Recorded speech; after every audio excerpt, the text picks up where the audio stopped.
Olá, queridos catequizandos da segunda etapa do Crisma, tudo bem com vocês? Espero que estejam todos bem. E como passaram a semana? E as atividades da catequese?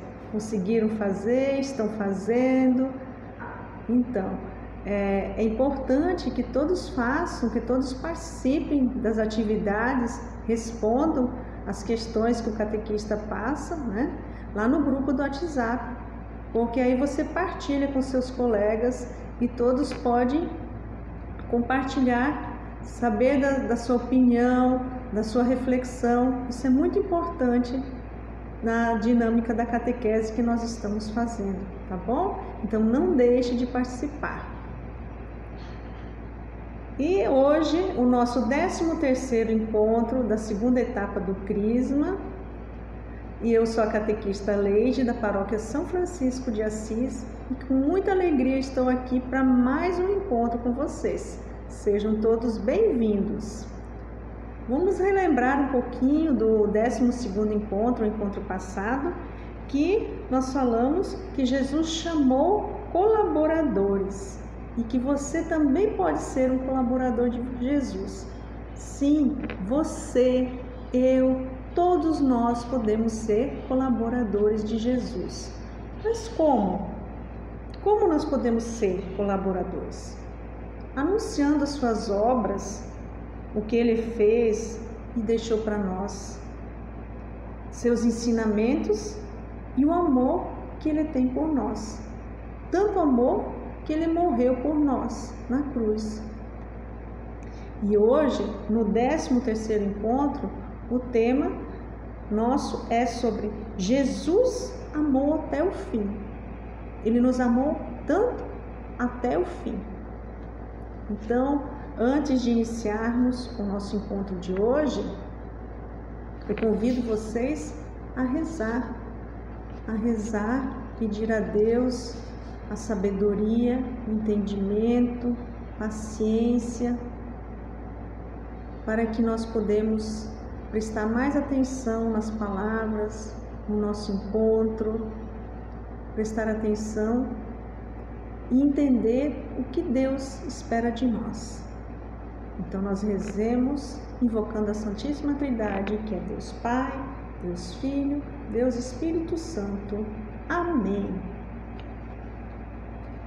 O objetivo do nosso encontro, do 13º encontro, com o tema Jesus amou até o fim, tem como objetivo de compreender que Jesus tanto me amou, tanto amou você, nós todos, que doou a sua própria vida.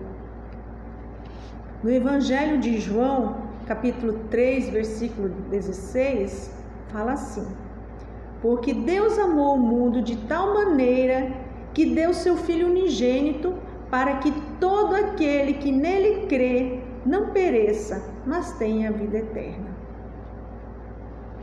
Então, Jesus viveu intensamente sua missão. Ele anunciou a boa notícia do reino aos pobres, curou doentes, uma sociedade onde que as pessoas pobres, doentes, eram excluídas, eram desmerecidas. E quando a pessoa ficava doente, o pobre ficava doente, ele era completamente excluído e considerado essa doença como consequência de ele ser um grande pecador.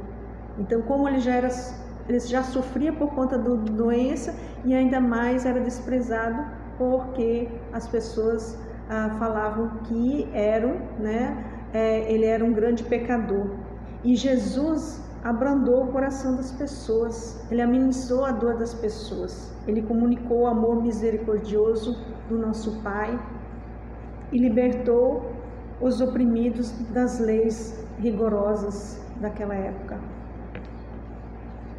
Então, naquela época, vivia-se numa terra em que os ricos que comandavam, que tinham poder, e os menos favorecidos viviam à mercê das intempéries. Eles não tinham estudo e não tinham direitos. Trabalhavam toda a sua vida por algum alimento. em troca de alimento, não recebiam pagamento e muitas vezes nem o alimento recebiam. E quando eram cometidas por alguma doença, era excluído da sociedade, colocado em cavernas ou vivendo de esmola em torno dos vilarejos. E durante sua missão, Jesus questionou a sociedade que oprimia essas pessoas, onde as pessoas não tinham direitos, seus direitos eram negados.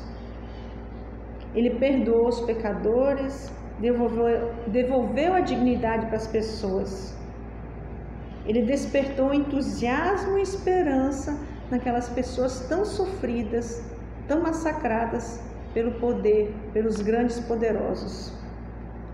E as pessoas encontraram em Jesus um amigo, amparo, que no momento de dor, ele apareceu e deixou neles uma esperança de uma vida melhor, que eles podiam melhorar, que eles não precisavam aceitar tanta injustiça, que eles tinham direitos também. Enquanto Jesus restituía a dignidade aos pobres e excluídos, por outro lado, ele despertava a consciência das pessoas e de todas as classes sociais, pregando de uma forma amiga, libertadora, esperançosa. E por outro lado, as autoridades se sentiam ameaçadas, começaram a se sentir ameaçadas. Aqueles poderosos que massacravam as pessoas, eles começaram a se sentir ameaçados pelas falas de Jesus. E diziam assim, está lá no Evangelho de João, capítulo 12, versículo 19. Todo mundo vai atrás dele. E isso começou a incomodar as autoridades daquela época. Por isso Jesus foi perseguido, julgado e morto, pois pregava a esperança ao povo sofrido e excluído pela sociedade. Ele ia contra a mentalidade da época e pregava as suas parábolas, contava as suas histórias, e o povo começou a acreditar nele e a ter esperança. A morte de Jesus, além de ser um fato histórico pela fé, é um acontecimento redentor, salvador, revelador do grande amor de Deus pela humanidade. Um acontecimento da vida. Deus, nosso Pai, aceita o sacrifício de Jesus e pelo Espírito Santo o ressuscita. A cruz, que era considerada um instrumento de humilhação, de vergonha, passa a ser a revelação do amor de Deus, que ama, consola e nos dá certeza que todo sofrimento tem sentido no sofrimento amoroso de Jesus. Pela morte de Jesus, a cruz tornou-se símbolo de vida e ressurreição. Então, vamos ler lá na Bíblia, no Evangelho de Lucas, capítulo 23, versículo 33 a 47, onde fala sobre a crucificação de Jesus. Lucas capítulo 23, versículos 33 a 47. Quando chegaram ao lugar chamado Caveira, aí crucificaram Jesus, e os malfeitores, um à direita e outro à esquerda. Jesus dizia: Pai, perdoa-lhes, porque eles não sabem o que estão fazendo. Repartiram então suas vestes, sorteando-as. O povo ficava aí olhando. Os chefes caçoavam de Jesus, dizendo: salvou os outros, que salve então a si mesmo, se é o Messias, o escolhido de Deus. Os soldados também zombavam dele, aproximando-se, davam-lhe vinagre e diziam: se tu és o rei dos judeus, salva-te a ti mesmo. Acima dele havia uma inscrição: este é o rei dos judeus. Um rei que só faz o bem. Um dos malfeitores crucificados o insultava dizendo: tu não és o Messias? Salva-te a ti mesmo e a nós também. Mas o outro o repreendia: você não teme a Deus, nem sofrendo a mesma condenação? Quanto a nós, é justo, pois estamos pagando por nossos atos. Mas ele não fez nada de mal e disse: Jesus, lembra-te de mim quando vieres com teu reino. Jesus respondeu: eu lhe garanto, hoje você estará comigo no paraíso.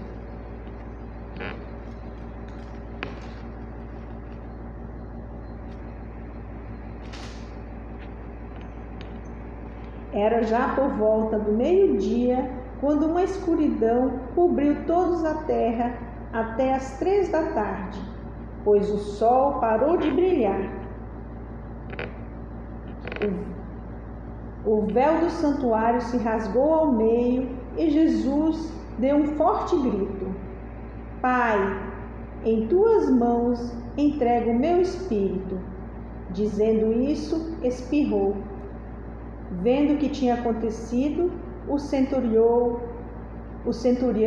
glorificou a Deus, dizendo: realmente este homem era justo.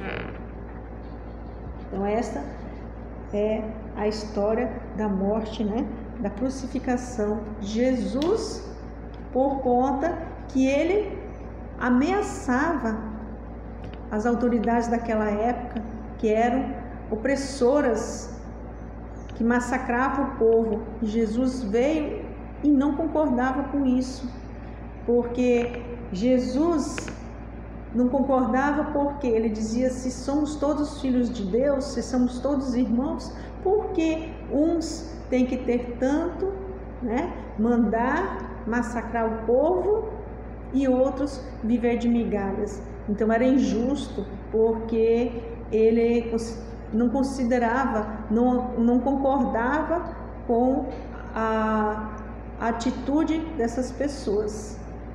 E isso aconteceu naquela época, e hoje nós vivemos quase praticamente assim também, Porque ainda muitas pessoas são injustiçadas. O poder, os poderosos querem massacrar. Por isso que nós temos que ser testemunhas, fazendo a nossa parte, fazendo o bem, procurando sempre fazer o bem, não importa quem. Não podemos fazer grandes coisas, mas podemos fazer pequenos gestos que vão ajudar, mesmo que seja a poucas pessoas, mas nós podemos fazer isso. Cada um pode fazer a sua parte, tá certo, catequizandos? Então, agora fica as atividades para vocês realizarem e enviarem para o grupo, no grupo do WhatsApp, lá para o seu catequista da sua comunidade. Vamos lá?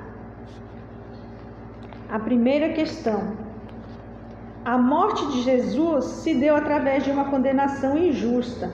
Ele foi acusado de blasfêmio.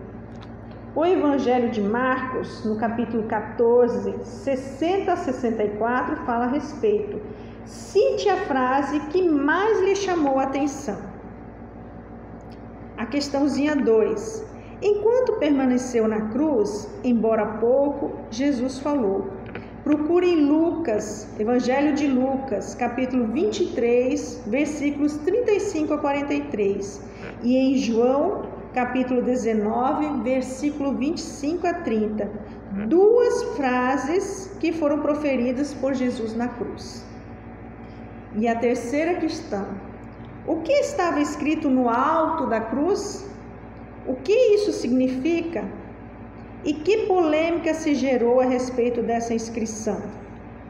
Vocês vão encontrar no Evangelho de João, capítulo 19, versículos 19 a 22. Então responda as questões, faça a sua reflexão e envie lá no grupo do WhatsApp. tá certo? Então, encerramos por aqui nosso encontro. Fiquem com Deus e vamos rezar a oração que Deus nos ensinou. Pai nosso que estais no céu, santificado seja o vosso nome. Venha a nós o vosso reino, seja feita a vossa vontade, assim na terra como no céu. O pão nosso de cada dia nos dai hoje. Perdoai as nossas ofensas, assim como nós perdoamos a quem nos tem ofendido. E não nos deixeis cair em tentação, mas livrai-nos do mal. Amém. Queridos catequizandos, até o próximo encontro.